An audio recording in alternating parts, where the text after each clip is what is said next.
गासै फुनाय सालबारि फरायसालिमानि आं एसिस्टेन्ट जेनेरेल सेक्रेटारि खोनाबाय सेक्रेटारि एसिस्टेन्ट जेनेरेल सेक्रेटारि दिनै 6 कमिउनिटि सारा दिनै एसटिनि थाखाय डिमान्ड खालामबाय दं बिनि हेंथायै जोङो सोमावसारगोन जेब्लासिम आसाम सरकार भारत सरकार ब्रिटिश सरकारा बिथांमोननो एसटि होनायनि प्रग्रामखौ बन्द खालामना दोननांगौ खालामना खालामा बिनि हेंथायै जोङो जेब्लाबो सोमावसारगोन दिनै जोंहा जोबोद दुखुनांथाव बाथ्रा नंगौना नङा दिनै जों गोदोनिफ्रायनो ट्राइबेल माहारिया रायजो राजा जाबोनानै खुंबोनानै जोङो बर' हारिनि फरायसा फरायसुलिफोरखौ जोङो गोरों खालामबोबाय फरायनानै जोङो गेदेर गोलाव खालामफैबाय जि जा एसे एनै जब मोनो बेखौ जों लाबाय खम पार्सेन्टेजनि गेजेराव नाथाय जों बुंनो थाङोब्ला जायफोरा 6 कमिउनिटि सारा दिनै एसटि डिमान्ड खालामबाय दं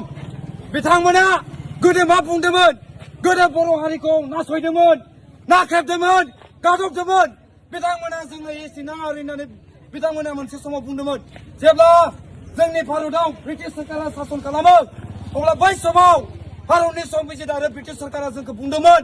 नोंसोरनो एसटि नांगौना नाङा बुंनांगौमोन नाथाय बेयाव ब्रिटिश सरकार आरो भारत सरकारा भारत संबिजितआ जोंनो ट्राइबेल माहारिनो जोंनो मोनथाय आरो खौसे थामोनथाय रैखाथिनि थाखाय जोंनो एसटिखौ स्टेटास महरै जोंनो होदों डिक्लेयार खालामदों भारतनि संबिजितआव रोखा रोखा लिरनाय दं जेब्ला ब्रिटिश सरकारा सासन खालामदोंमोन बै टाइमावनो जोंनो एसटिआ बर' माहारिनो ट्राइबेल माहारिनो एसटि होबाय होननानै डिक्लेयार खालामदोंमोन नाथाय बै समाव जाय 6 कमिउनिटि सारा दिनैनि दिनाव एसटि डिमान्ड खालामदों बिथांमोना बै समाव नाङा बुंदोंमोन नाथाय नाङा बुंनाया दिनै मानो नागिरखो नंगौना नङा मानो नागिरखो दिनै एसटिखौ मानो डिमान्ड खालामखो बिसोरो दिनै जोंनि ब्रिटिश सरकारनि हाग्रामा महिलारि सारा एसटिनि थाखाय एनअसिखौ दैथायहरदों आसाम सरकारनो नंगौना नङा नाथाय बे गाद्दारि खामानि जागोन जायाखै सोर हाग्रामा महिलारि बिलाइ सोर हाग्रामा महिलारि सोर हिमन्त बिश्व शर्मा बिलाइ जोंनि ट्राइबेल माहारिखौ धंस खालामनो एसटि गुबुन हारिनो एसटि होनो जोङो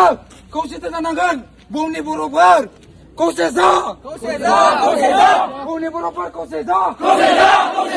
No justice, no rest. No rest, no rest. No justice, no rest. No rest, no rest. Jai Boro Harine. No. Long rest.